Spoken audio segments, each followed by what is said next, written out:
Hello, everyone. Welcome. My name is Umbreen Bhatti. I'm the director of the Athena Center for Leadership, and on behalf of Barnard and Women in Hollywood, I'm so excited to welcome you to this panel. So I don't know how many of you caught Strong Female Lead, but we are going to have just that kind of conversation right now. So before we get into it, I want to thank our sponsors, especially our founding sponsor, the Artemis Rising Foundation, and its CEO and founder, Regina Scully. Thank you to all the other sponsors who you've been seeing their names in front of each film, so they all make this work possible, and we're so grateful to them.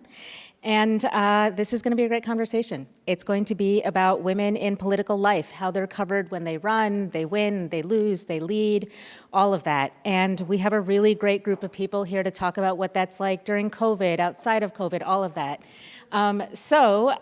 Thank you, and please join me in welcoming our moderator, Emma Wolf, fellow Barnard alum, class of 2001. We have decided that we think the late 90s, early 2000s were the time to be here. No, a lot has changed and a lot has not. So Emma came back to Barnard just about a month ago, right? To become senior advisor to the president for external relations and leadership development. And Emma, please kick off this panel. Excellent. Thank you so much. Hi, everybody.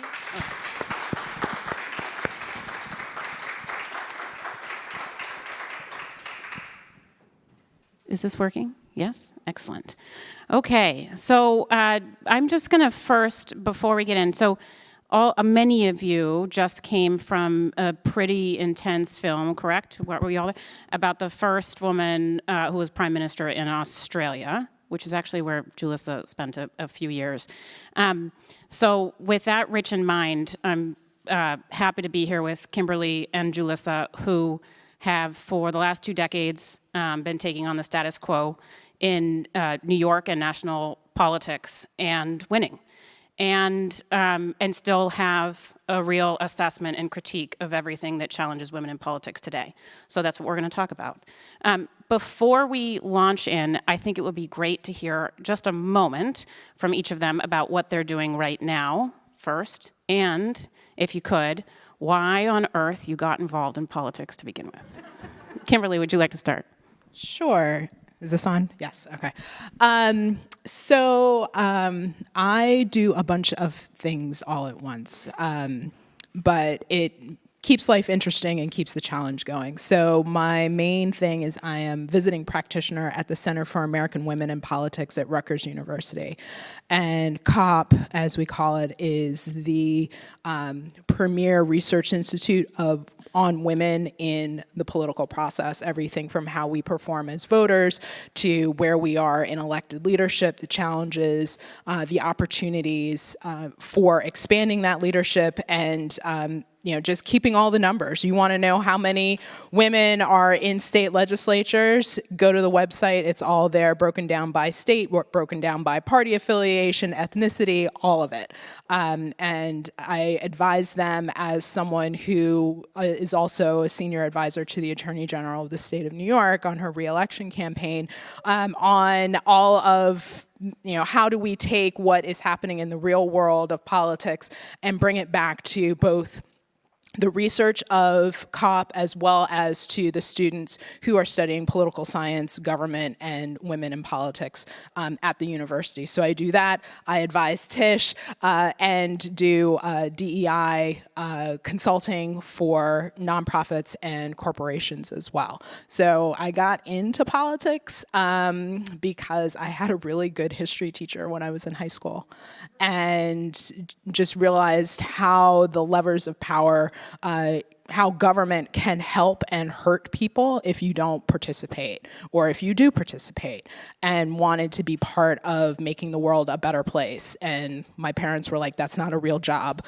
And I was like, well, I don't know if it's a real job or not, but I'm going to try it. And 20 years later, I'm still here. I'm also the co-founder of Higher Heights for America, which is the nation's leading organization harnessing the power of Black women from the voting booth to elected office. We do everything from supporting Black women to want to become more involved in the political process, go from sometimes voters to regular voters to activists, activists to elected officials, and then elected officials climbing the leadership ladder. Our political action committee has been very involved with the vice president. We are very involved in Stacey Abrams in both 2018 and in her rematch with Brian Kemp now, and have continued to grow the number of Black women in Congress, mayors of the top 100 cities, and state executives. Sorry, there's a lot in there. Growing the number of statewide executives as Black women as well. So that's all of me. Well, good afternoon, Emma. Thank you again for this invitation. So I am currently a co-founder of a lobbying and consulting firm. It's interesting because when you're in government, all the lobbyists come before you as an elected official, and I was like, I will never do that job. But I also recognize, and I've seen the lane and how to do it in the way on my terms. So that is what I'm doing now. So I'm a founder of Hollis Public Affairs with a friend who I grew up with in school, since that we grew up in the neighborhood together. So that's the work that I'm doing now. What got me into politics, so there was 2 layers in my trajectory. The first layer was I was running a nonprofit organization in the neighborhood, and this guy comes up to me and is like, hey, by the way, there's no Latino electeds anywhere in the borough of Queens, and I want to be the first one. And I was like, all right, whatever. If you open your campaign office across the street from my job, then maybe I'll entertain it. Thinking that he would never do that, he actually did. So like 2 weeks later, there was a place open, and that's how I got involved in politics. I became his campaign manager and then his chief of staff. About 8 years after that, I had the opportunity to run for office myself, and there were 4 male candidates in the race. I knew all of them. I knew they all sucked. But the challenge is that for women, we have to be asked up to 7 times even before we consider running for office. And people would ask me, they're like, you don't want to take the job? So listen, you should run. And I'm like, no, I like to play in the background. No, I'm a great chief of staff. And then when I realized and I saw these guys, I'm like, they don't even know where the bathroom is in City Hall. And they just woke up with 20% of knowledge and said, I'm great. Right? Like they woke up, brushed their teeth, and said, I'm going for this. Meanwhile, I have like 95% of the know-how. And I'm like, I just need that 5%. And then when I get 100%, I'll run. So that's what the impetus was. It was actually like, I wish I had a better story, but it was like, those guys cannot run my district, like no way. And that's how I got involved and won my first race in a special election, which is actually how a lot of women at the time were winning office, right? Like it wasn't the general elections. Those long dragged out races were not benefiting women. Most of the women in the council at that time had won through a special election, 6 weeks, fast race. Everyone had a cap to raise money. So you didn't have these long drag out, let's beat each other on raising money and so on and so forth. So that's how I got involved. Awesome, thank you. Those are both great stories. So one sort of grounding question, and it's just not a one-word answer. You should say the why. We're all stipulating that sexism and racism is alive and well in politics and government. At the same time, there are leaders at every level that have never existed before, due in no small part to some of the work that you've done, certainly that you've done recently, Kimberly. Are you more pessimistic or optimistic when you're thinking about women taking power? I'm optimistic. The challenges are real, but women generally get involved in politics because they want to change something. They don't want to be something, they want to change something. And when you're motivated to change something, to do something, you will push through any obstacles because you have that North Star. And we have seen so many women who are currently running, who have run in the past, who have had to deal with just absolutely insane stuff. absolutely insane. Like having to hire private security companies to protect their families, and when they take their kids to school, to sexism, racism, misogyny, the trifecta that is just questions their capability, their qualifications, even their right to even stand in the space. But because of what they want to accomplish and the impact on the lives that they want to have, they're like, I will put myself out here because I know I will be able to make a difference in people's lives. And we're seeing historic numbers, election after election, really since 2016, we're seeing historic numbers of women running for office, and that has not declined at all. So I think it is a matter of, if you can see it, you can be it. And even women who come really, really close are inspirations to others to be able to crack through that glass ceiling, cement ceiling, however you want to call it. But I am really optimistic that we will continue to unfortunately have these firsts, but we'll have firsts, seconds, and thirds in the very, very near future. So I'm also optimistic. I think, I served in a council that had 51 members, and at the time there was only 13 women. But the finance chair was myself, and the speaker were women, and it kind of left this impression that the women were okay, right? Like people thought, well, they're strong, they're in strong positions of power, but it was the women in the council at that time had to work more than the men because there wasn't enough women to be on every committee. So there were actual committees that could have been held only by men positions because there wasn't enough of us to spread out. And then, the speaker and some other council members and I did some work also with 21 for 21, which meant at a minimum, we have to get 21 women in the council by the election of 2021. Well, the ceiling was not only broken, it was like blown off the place because there's over 31 women in the council with a female speaker, first Black female speaker. So I think when you put the intent and the structure and the very specific support behind women, they can absolutely win. It's been proven. The thing is that, as you mentioned, we can't run like men. Right? Women don't run like men. We run on issues. We run on things that are important. Now, for me, it's after you get elected, right? What's the life after you get elected? Because there are a lot of challenges, and we need to correct or even help mold and influence what people expect of an elected official.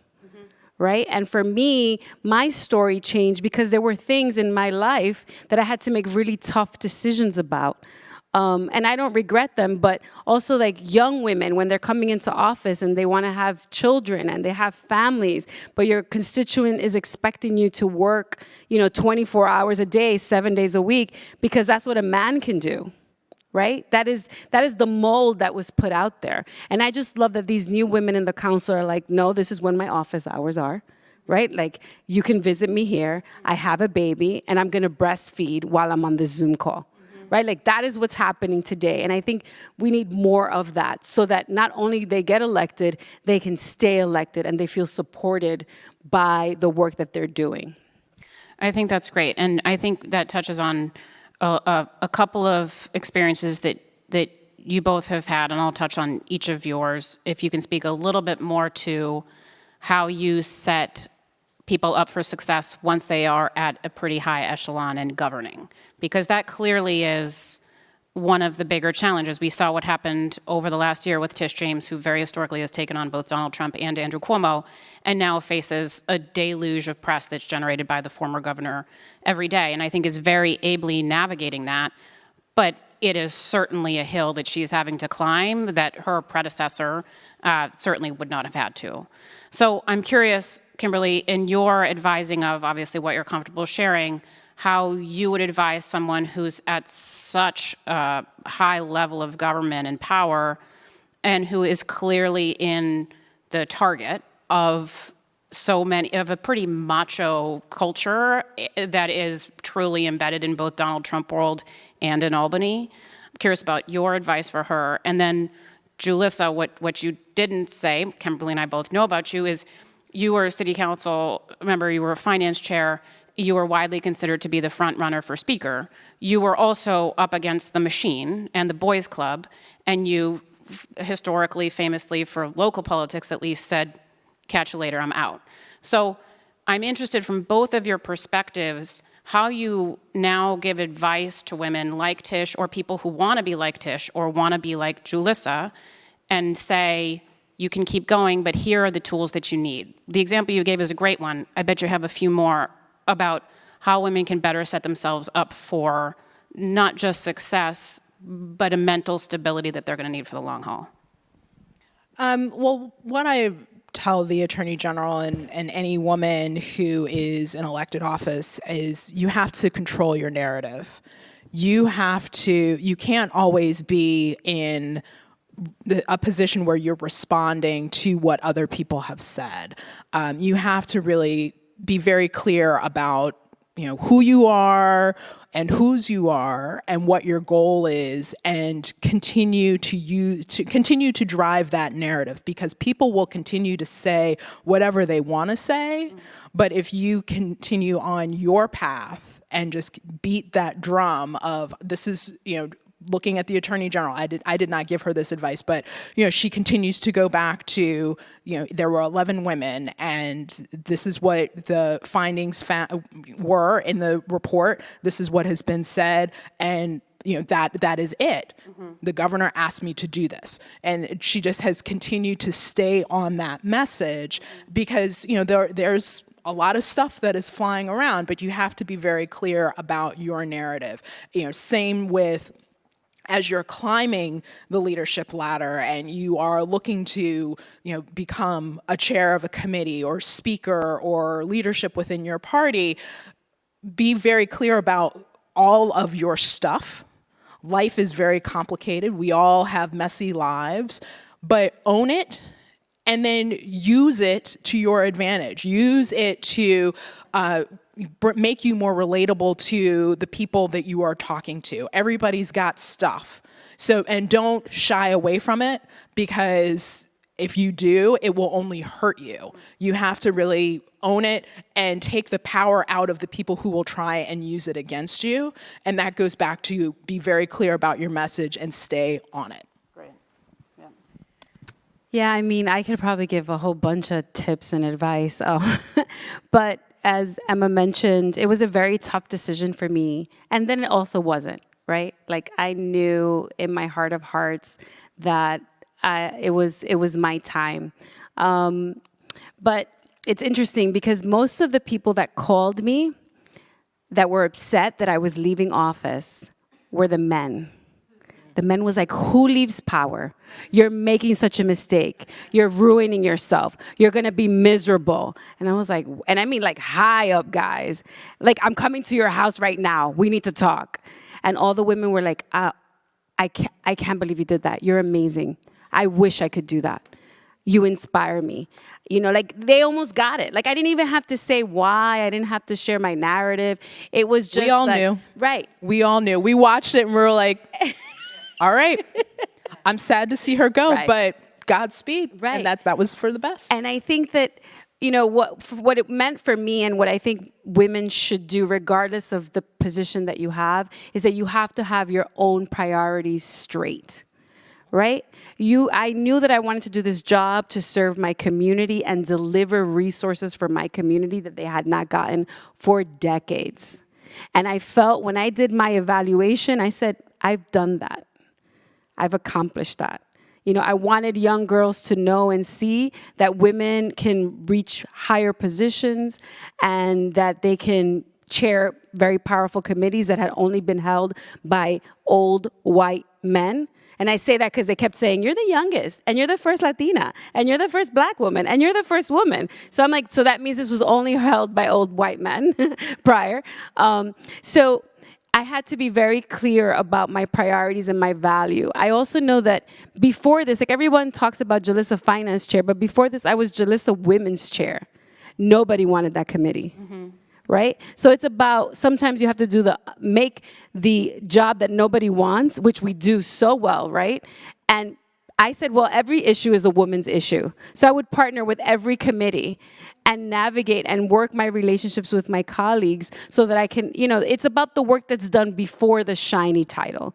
And I believe that that's what we do so well as women. We work collaboratively. We want to support you. We remember the details, right? Like that is what is our biggest strengths. But we can't do that at, a rate of burnout. I also knew that at the time I was in my early 30s and I wanted to be married, right? I wanted not to be married. I wanted to have a relationship. And I remember someone saying, well, you can't, who are you going to date? How are you going to date? I was like, I'm going to go on Match.com. And they were like, what? You're an elected official. What if a reporter? I was like, well, maybe they could help me, right? Like they'll write an article.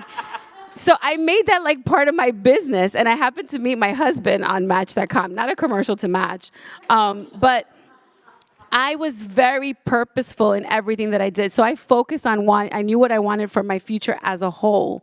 So it helped me in those tough moments. My decision was based because my husband was living in another state and we were like a commuter family. And I had a little one. At the time he was 3 years old. It was just too much. I said, how can I help everybody's family? And my family's like in shambles. That was a little aggressive, not shambles. But it was just tough for me. I wanted to bring my family together. And I honestly said I had no regrets with my decision. And it was my journey. When I had that conversation about being single at that time, it was with 4 other female council members that were also single.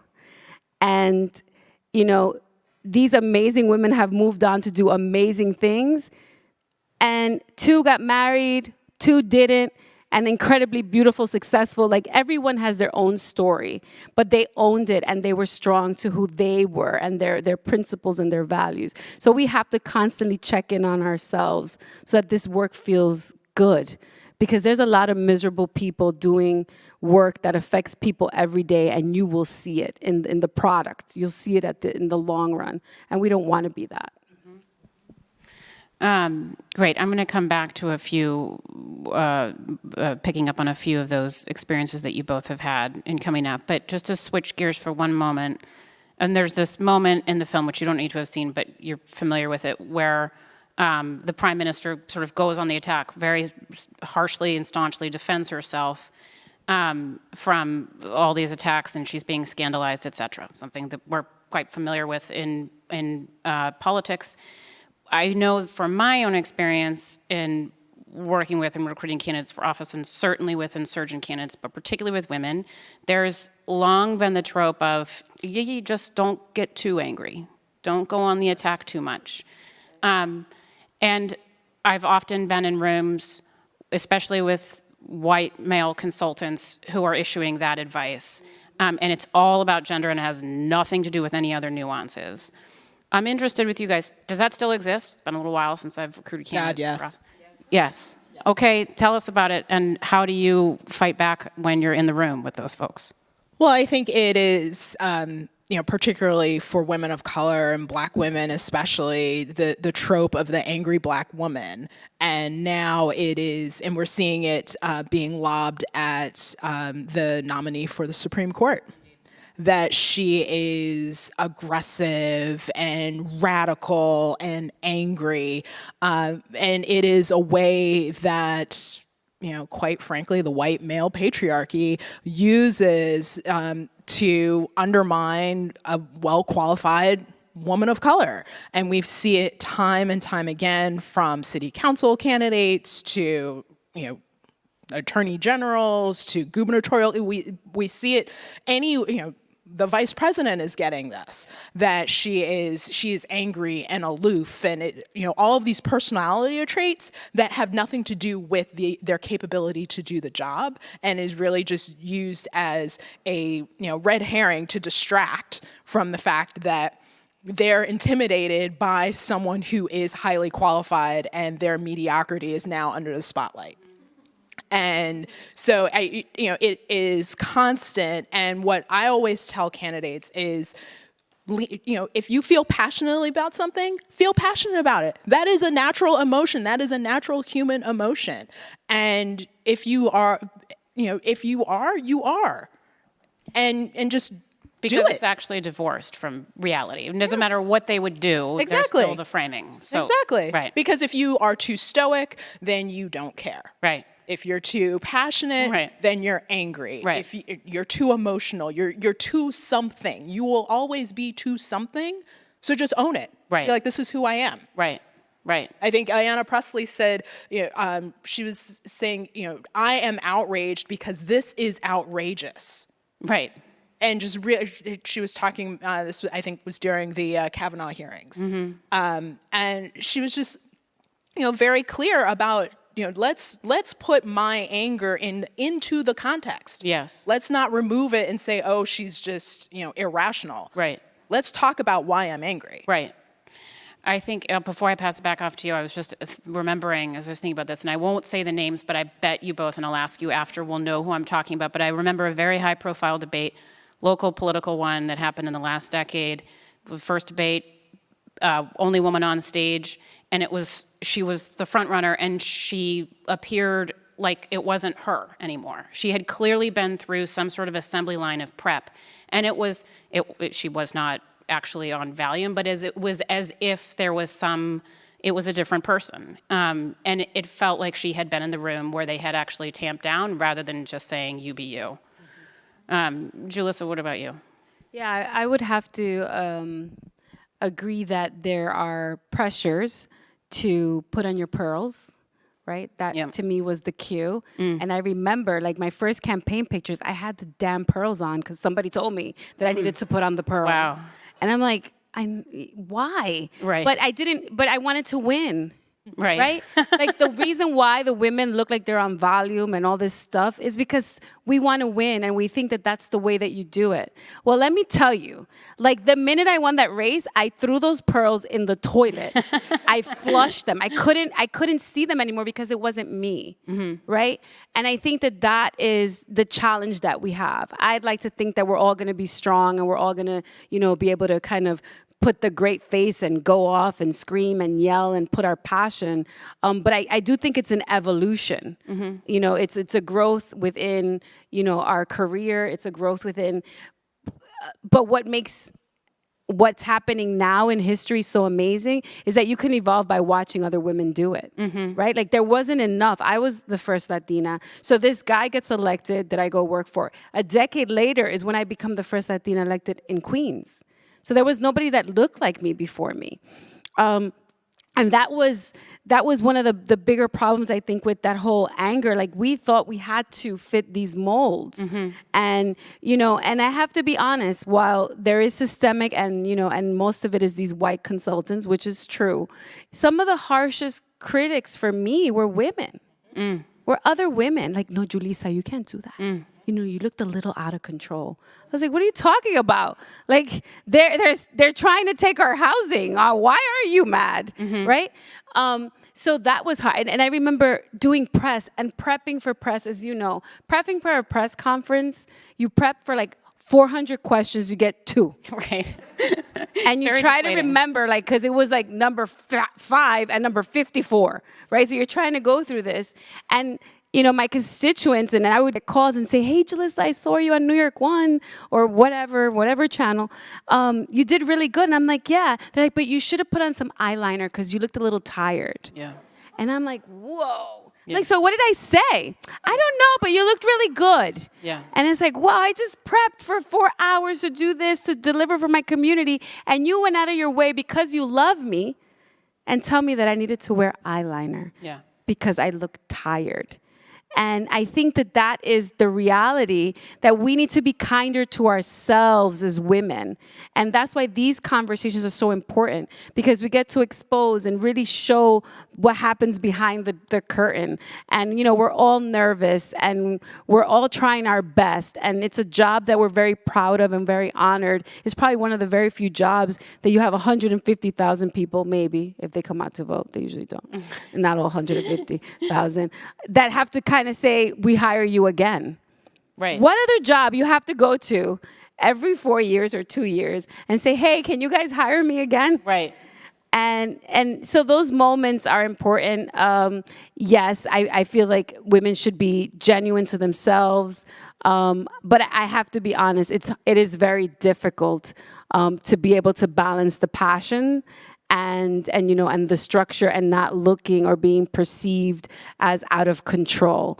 But once you're kind of in your like firmly planted in your mission, I think that's when you're authentic to yourself, and there's no better time. And people want winners. If you're like looking like a wallflower, I think it doesn't exude winner. Right. So people want to be with the winner that knows what they're talking about and speaks passionately. So eventually, it pays off. But it's not easy. I don't want to romanticize any part of this. So I don't know. I mean, I hope that was clear. Yeah. But that was my experience. And so, but just to touch on a couple of things that both of you said, and thinking about this moment that we're in with all these women in office, it does feel like both social media has changed because people can have conversations with each other in a way they couldn't. And you see elected officials talking about the challenges that they face and talking to other women and saying, don't stand for that, in a way that just feels completely different. Women are not physically isolated in the way they were before. Interested in how you guys have used that in your encouragement of women to work in public service. And also this COVID moment, which Julissa, you touched upon, and we've seen this in Albany too, with legislators who are bringing their kids in, who are taking care of their parents, and often, obviously, women are left to do more of the caretaking in the household. And there have been opportunities because of remote work, and there's also been challenges because of remote work that women have uniquely faced. Interested in what you both think about both of these sort of advents in politics over the last few years for women when they're new in politics. Well, I think the internet and social media has really been a great connector. And organizations like Higher Heights, part of why we founded ourselves was to connect women to each other. I remember when we first started, we did a membership call. It was a national membership call, and we had a black woman who was the only black female state legislator in, I think it was like the state of Minnesota, and we had another black woman who was the only black woman in her chamber, I think in Washington State. And we had the script, and we're going to do this, and we're going to talk about that, and then we're going to do the call to action, and blah, blah, blah. And they took over that call. Wow. Because they were like, oh my God, you too? Right. Oh, You were like, I'll just get out of the way. yeah, I mean, and our membership was like, oh my God, this is amazing. Right. But it really just highlighted the fact that these women they felt like they were the only ones. Yeah. And being able to connect to each other. I mean, I remember, Julissa, you said, I think it was right after you became finance chair, we were at a panel, it may have been for Eleanor's Legacy, and you were like, I know that this space was not built for me because when I walk from Broadway to up to the steps, my heels get stuck in the cobblestones. And no, and the ladies' room is far from the men's room, and all of these things and these experiences, when you say that to another woman who is also, the first in her chamber or first in her body, she's like, yes, someone who understands I am not alone. And also, I'm not crazy for thinking that this is wrong. Mm-hmm. And I think that is what the social media and being able to connect in ways that we hadn't been before just because of proximity. You would have to go to a conference and meet people, and if you didn't have the money to get to the conference or the time, you would be in isolation. Right. That's great. I also think with social media, you're right. That is so true. So the bathroom at City Hall, the men have the restroom in the chamber, we have to run out and go to the return. Yes. The whole time I worked at City Hall for a decade. The Did not women, know that. it was like an annex, right? So that building was not built for us, but we're all up in there now. Maybe we should change the bathroom. Switch the bathroom. You know what? I'm calling the speaker.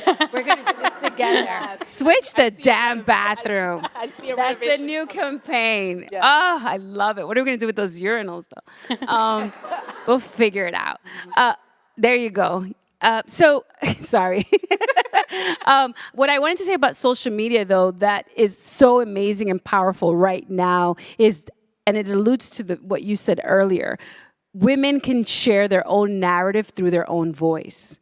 Before, I had to wait to be interviewed and hope for the right question so that I could kind of put my answer. And God forbid if I was talking to a print reporter who was interpreting what I was saying, right? Because sometimes there are those that quote you, but most interpret.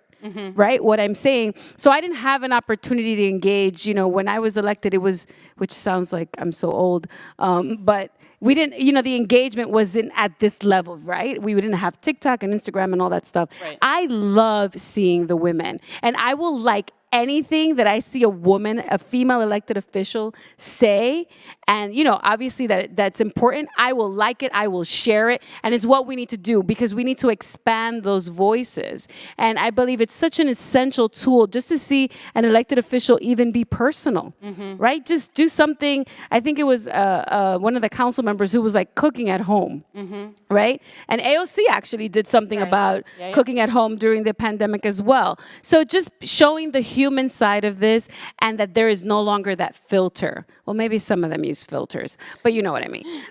You know, there's no more that interpretation of someone else kind of saying, I think this is what she said. Because I got a lot of that, of the, you know, I remember someone saying, what you meant to say. I'm like, no, I said what I meant to say. Like, you don't have to filter that. And this man, you know, this reporter was like, it's so, am I understanding what you meant to say? No, I said exactly what I just meant to say. So I think that's important. That's great. I'm getting a signal to talk to the audience and find out if we have some questions. And very good hand signals. And I'm supposed to bring the mic down? No, it's right there. There is a mic over here. You have to go to the mic. Thank you very much.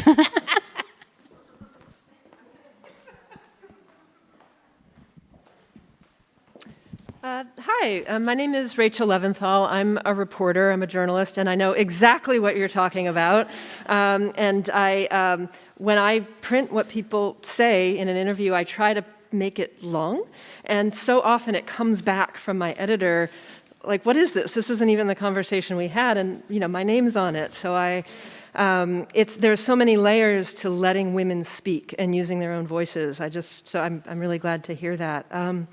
I wanted to ask you about a tipping point that this is the conversation that we have to have right now about the experience that women have running for office, being in office, the threats, the violence, and I work internationally, and things that happen to women are amazing, and just jaw-dropping. I know a woman who was locked into the trunk of her car after a speech and woke up 3 days later.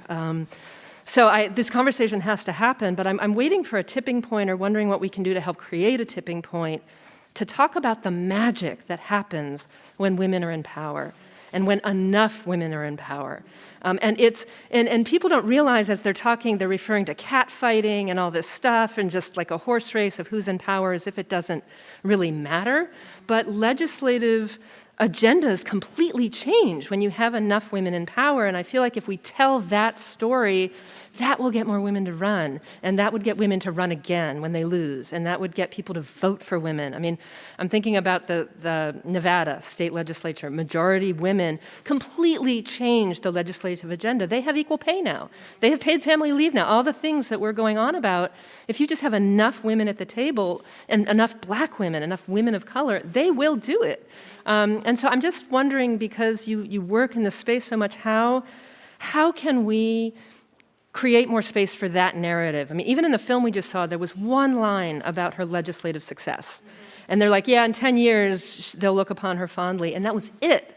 There was no, and I get that's not what the film was about, but it was really not what the film was about, So that really is a question, because I think it's a conversation that we could control the narrative also about women in power, and we could start talking about just how awesome they are when they lead. And I would love to know more about how to do that. Yeah. So I think, the tipping point obviously in every body is different, right? There's going to be tipping points on getting more women elected, but also women have to be elected and be put in positions of power, right? I'm going to give you a very, very personal, a very short, fast story that happened to me. I was the finance chair, and someone calls me over to talk about tampon tax or the feminine tax or the pink tax or whatever we were calling it at the time. And I said, well, the city council does not have oversight or control over their taxes. And her name is Jennifer Weiswolf. And she was like, okay, well, what could we do? I said, well, why don't let's do a round table. Like, let's get a whole bunch of women's groups and young girls, and let's have the conversation. Because we're great women. That's what we do, right? We want to talk and listen, not just a no. So I pull all these together. The women, they tell me how important it is, but also how costly it is to get these products. The agencies do not reimburse. So these nonprofit organizations can buy the products for the young girls, but it wasn't reimbursable as like you would buy a pen, and you get reimbursed. So I say, okay, that's it. We're going to make feminine hygiene products free in public schools, in shelters, and in prisons, like free, no questions. The young girls were running around the school, right? You had to go ask the principal and then the nurse and then go run to the bathroom. By this time you were late to do something that, you should have access to in the bathroom, right? Like, and everybody, so anyway, I call then my friend, Mayor de Blasio, and he's like, whoa, okay. Can I speak to Charlene about this? So he wanted to speak to his wife about it. I was like, I don't care who you speak to, quite frankly, Bill, but I'm going to pass this legislation. And why do I say that? Because I was able to do that because I was finance chair, because nobody could tell me that we didn't have the money for it, right? So sometimes we come with very good ideas, but because we're not in the positions to be able to to be able to say there is no cost. Like for me, it was, what's the budget of toilet paper? How much is, and Emma knows this because she heard me. Yeah.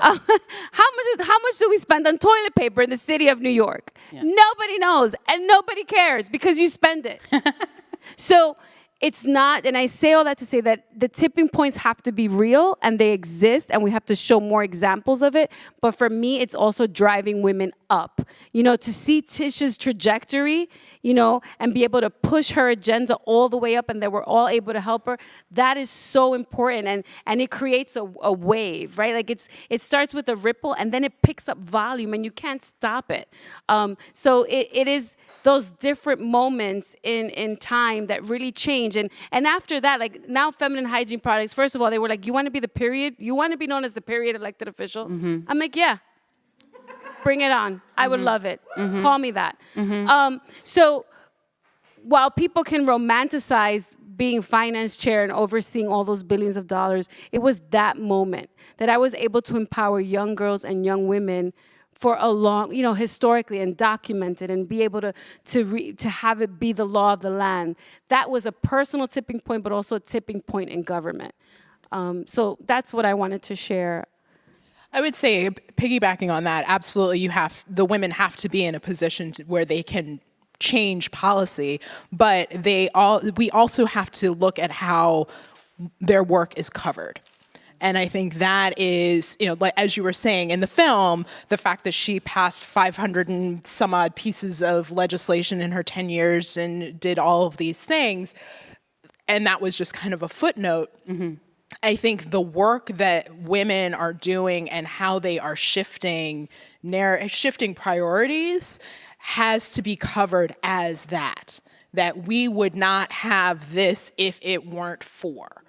And the press is still male-dominated, still white-dominated. So they have an incentive not to drive that narrative because it puts them out of power. Mm-hmm. And seeing, I always go back to, again, dating myself, 2010-ish, when the federal government shut down. And the senators could not get it together to reopen the government. Could not do it. Couldn't do it, couldn't do it, couldn't do it. The women of the Senate were like, we're gonna have dinner. They ordered dinner into one of the conference rooms off the Senate floor, sat in there for, I think, 4 or 5 hours, put together a plan to reopen the government, got the bill on the floor, it passed, the government was reopened. The men couldn't, they had like, I think the government had been closed for like 3 weeks. Mm-hmm. And the women were like, screw it, we're gonna fix this. Mm-hmm. And that was a narrative for, maybe a year.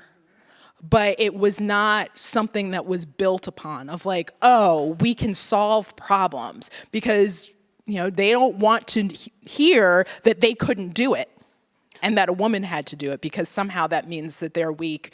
No, it just means that you need more voices around the table. Mm-hmm. You need more experiences around the table to make sure that you are getting solutions that fit, that help everyone. Mm-hmm. And women, as you said, all issues are women's issues. And when you are looking at things through the lens, when you're looking through a budget, which is not about dollars and cents, it's about priorities. Mm-hmm. But when you're looking at these challenges and you're looking at them through the challenge, as well as the lens of gender, mm-hmm. and then possibly also race, mm-hmm. you're going to get a much better decision that helps all of the ships rise. Mm-hmm. That's awesome. That was great. Hello, my name is Miriam, and I'm a student here at Barnard. And you were talking about how we need to get women not only elected, but elected to very high positions where they can actually change things. So I was wondering what you think, if anything, would happen if a woman was elected to the highest office, president. So did I. I think as we saw in the film, I think there is the opportunity to really shift narrative and shift priorities, but there's also the very high cost that comes along with it. And the question of how much will she be able to do before they completely take her head off. Mm-hmm. I think that is something that all women who seek any sort of leadership position, and depending on how you come into office, as Jalissa said, the majority of women who run and win run in either open elections where they have not had to take out an incumbent, or it's a special election. Mm-hmm. So that is, that it makes it more palatable.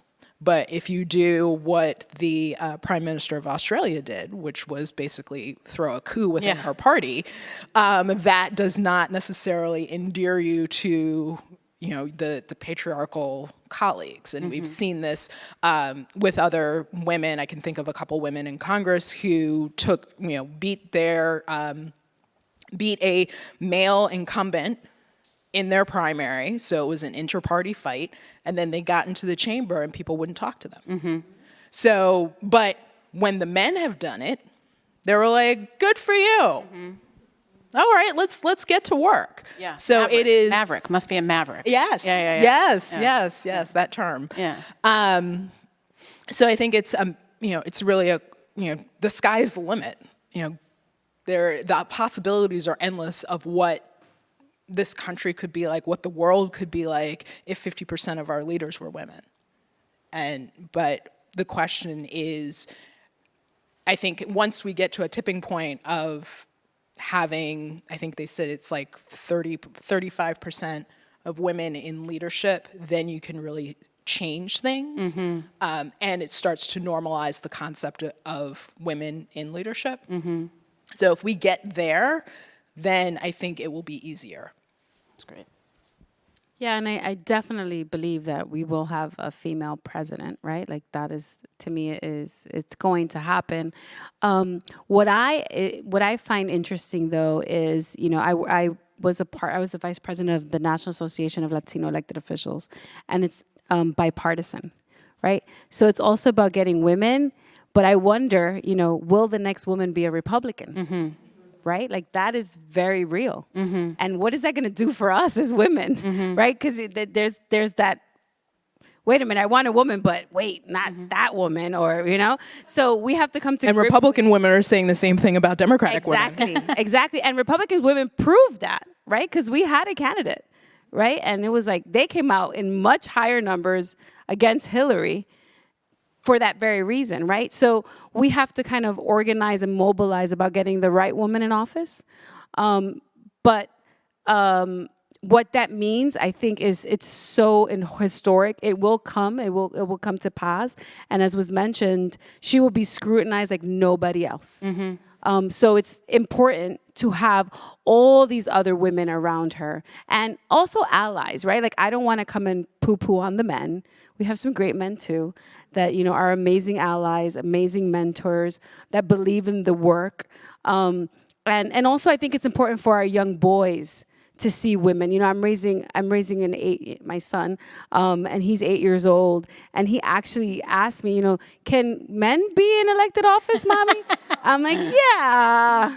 That you're so cute. But it's also about having that reality in our young boys and what we plant in and why they need to see women in power as well, so that it kind of levels off the playing field. Perhaps you'd like to run for office. I will ask you 7 times right now, so we can get all that out of the way. But we need more women, and also not just like lawyers. That was another perception. Like everybody thinks you have to be a lawyer or poli-sci. No, you just have to care about making a difference in your community. And New York doesn't have this, but most of the other states have school boards, right? Most of the elected office positions held by women are in these school board positions. And you wonder why there isn't a school board in New York, but whatever, that's a whole other conversation. But there were a lot of women getting elected to those school boards and getting a taste of what it was like to run for office, and it disappeared here, but that's... Yeah. But I would also just say, and then we should get to more questions. I think there's a note of real optimism here, as opposed to when Hillary ran. Think about her career and her trajectory, and how when she was growing in power herself, political power, like the actual literal term, she did not have people in her corner who were helping her get there. Umbreen often talks in Athena about a collective view of leadership as opposed to a scarcity model where it's winner takes all and you're elbowing your way up the ladder. That was not the Hillary model. There was one person at a time, right? But the folks that we see in New York right now, which is a really inspiring moment, Governor Hochul, Attorney General James, they have people in their corner who are helping each other. And I think your example of when women broke through in 2010 and figured out how to end a logjam, because they sat around and they weren't actually that interested in investing a whole lot of energy and emotion in one-upping each other, which is definitely an experience that all of us have had in male-dominated politics. The amount of time and energy that is spent on personal conflict as opposed to getting things done. That's a real thing, I think. Yes. So I think there's a lot of cause to be optimistic. But yet we're the emotional ones. Right, no, right. Right. Thank you. Hello, my name is Lauren. I am a senior at the Calhoun School, and I'll be attending Barnard in the fall. And thank you. And recently I had the opportunity to interview Dr. Beverly Daniel Tatum. She wrote Why Are All the Black Kids Sitting Together in the Cafeteria? It's a really awesome book. You guys should read it. And something like after that opportunity, I spent time speaking with other students of color, specifically Black women, and they really told me that this was the first influential guest speaker that has come to the school. And I've been to predominantly white schools my whole entire life, and that's that was the first real guest speaker I have experienced that's really impacted me. And I feel now that I've done that, I've also helped other students of color had come up to me and said, oh my gosh, I want to get Joy DeGroy to come next year and stuff like that. And I'll be I'll be back for that. But I say all this to say that what are some ways, like once you reach that point of like power, I would say, how do you help create seats for the future women to come after you? Well, it's being very purposeful and deliberate in lifting as you climb. So, we have seen, taking it, nationally, the mayor of St. Louis, Missouri, is a woman by the name of Tashara Jones. And when she was elected, she was very committed that she wanted to make sure that women had a place in her administration. There was a picture, I think in one of the major magazines, in regional magazines, and it's of all of the women in her office, and it's like her budget director, her chief of staff, just seeking out women in prominent places so that they have the opportunity to climb. So if you have the opportunity to bring someone behind you, bring someone with you, maybe they are just, in the room so that they have the opportunity to make the case for themselves, you have to do that. And I think that is something that is, we as women, to make sure that we are in, because so much of it is still in politics, the old boys club of like, it's not quite as much business being done on the golf course, but there are these rooms and these spaces that the men have just always done, and that's where the deals are brokered, where the decisions are going to be made about who's going to run for what seat and when, what is the succession plan, who's going to be so-and-so's chief of staff, how are we going to position these people, X, Y, and Z.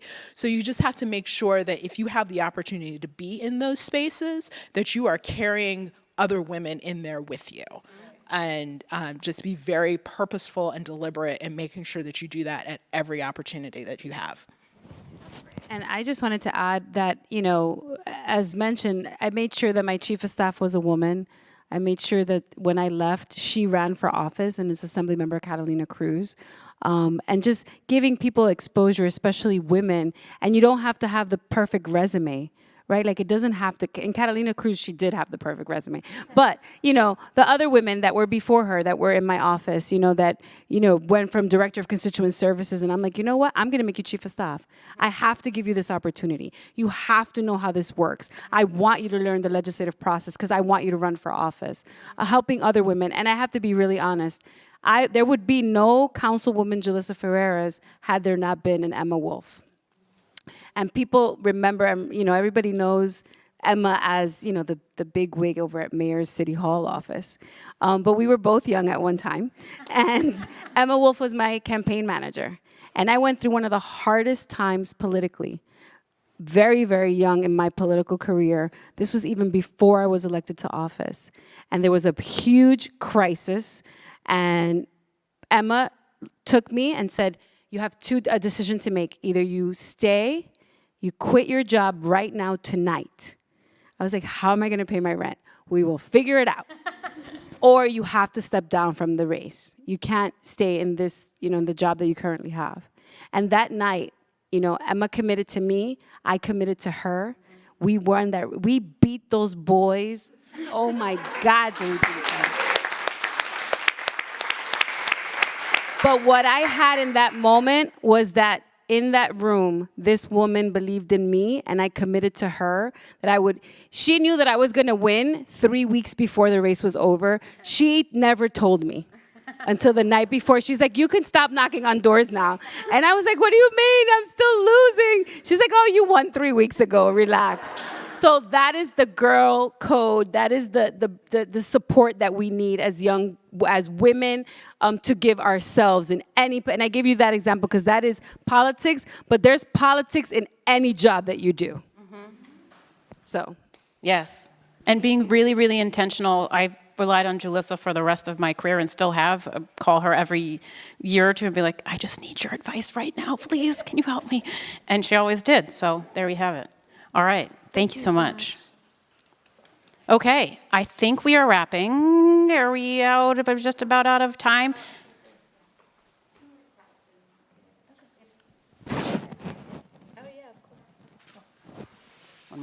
Hi, my name's Ambria. I'm a 2019 Barnard alum. Nice. Thanks. And I think we touched on this a little bit, but treating women, and especially women who would like to be elected, as a monolith can be dangerous for the movement and for those outside of the movement. So I have two questions. How would you recommend creating progress within the movement, especially when it can be construed as harsh or unnecessary criticism for those who have really clawed their way into a position of power? And how have you, or would you, convince the public that you're more than just a diversity figurehead, that you're a policymaker and your policy represents them? Well, I think you stand on your record. And it all, like, you can talk about the fact that you are a woman, but, you know, as Jalissa said, she was waiting for that last 5% before she jumped out there and ran. But, you know, I'd say to any candidate, be very clear about what you bring to the game. What is your value add beyond just the fact of your race or your gender, but what is your expertise? What is your track record? And lean on that. And you know, you have to campaign just like everyone else. You have a record just like everyone else. And the fact that you are doing all of this through a lens that is different than how it has been viewed colors your decisions, and this is why these are better decisions. So, you know, you can lean. I love it when women really lean into the policy and say, "Oh, you know, you want to be all, you know, fluff and everything, but brass tacks, the budget is this. This is, you know, when you were finance chair, it was amazing to see you up there and just to be, you know, talking about the budget, talking about the decisions that were being made, the priorities, and the fact that we knew that you were on top of it, for one, but also because you were looking at it through the lens of your life experience, made us all as New Yorkers watching that much more comfortable with the decisions, because we knew it wasn't just, oh, this is the same old white man who actually is probably independently wealthy. I think that's also a piece of this. Yes. So those decisions will be better. Yeah. So I think it is, you know, embrace who you are, be your authentic self, bring the totality of your life experience, but lean hard on your expertise, because we are all experts in things, and just continue to campaign on that and talk about that and lean on your record, as I keep saying. Yeah. Yeah. Yeah, and I would just add that, you know, there were a lot of rooms where people are like, oh, it's just because they needed a Latina. Oh, it's just because they needed a woman. I don't care. If that's what you think got me there, I don't care, because I'm here. And I'm going to prove to you and tap into my record and bring in my, whatever you think got me in the room, that's on you. Right? And I think we do that to ourselves as women of like, what are they going to think? Well, what are they going to perceive? That's all on you. I know that I'm here and I have to do the best job that I can, and I might not be an expert at everything, but I will study like everybody else, probably even better than some men, right? Or, you know, so I think we have to kind of get out of that perception of what will people think about me. It's just be who you are. And as was mentioned, you have to be your authentic self and stop worrying about what other people think and, you know, checking off boxes. Yeah, I am a Black Latina, and I'm gonna check off boxes. But those are the boxes that you created, because I live in a circle. So that's your problem.